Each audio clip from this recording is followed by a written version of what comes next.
Here's where I'm cutting a medallion from Art Cam. This gives a real workout to the machine. It goes like a scalded dog. A lot of back and forth, up and down, fore and aft. What it's cutting is MDF.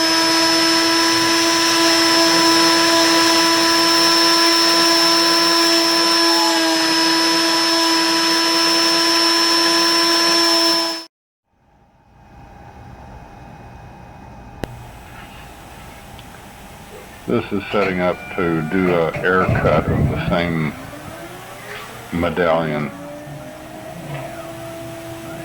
As you can see, it shakes the entire machine. The tape, or the ruler is taped to the bed. I was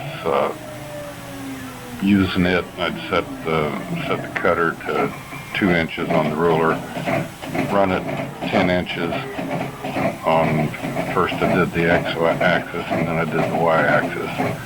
Run it 10 inches, see if it fell long or short of 12 inches.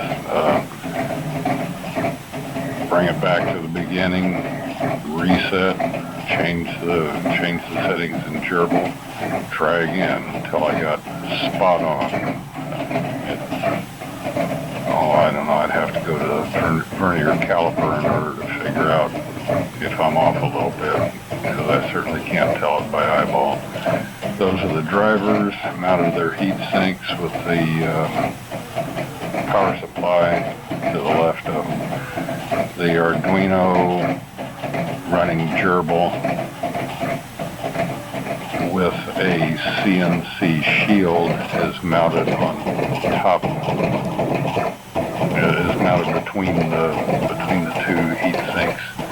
Each heat sink has 2 drivers on it. As you can tell, it's really rattling the CNC machine.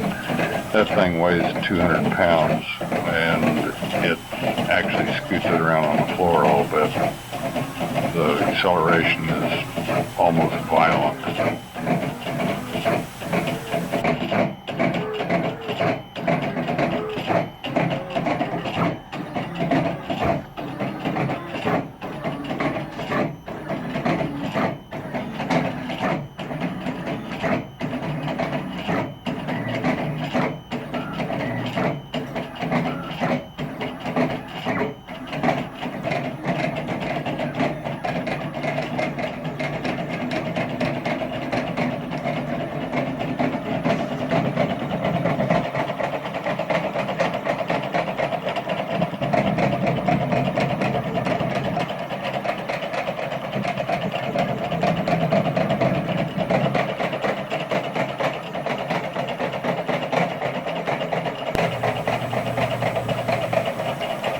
The white things you see on the end of the lead screws are there because I wasn't sure exactly how long the lead screws are going to be. I'm kind of thinking about doing a different mount for the motors. So I left an extra 4, 5, 6 inches on the front of the lead screw. And I kept catching myself on them, so I put a piece of water pipe on it with some hot melt glue.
Those THB6064AH drivers throw that router around like a dog with a squirrel.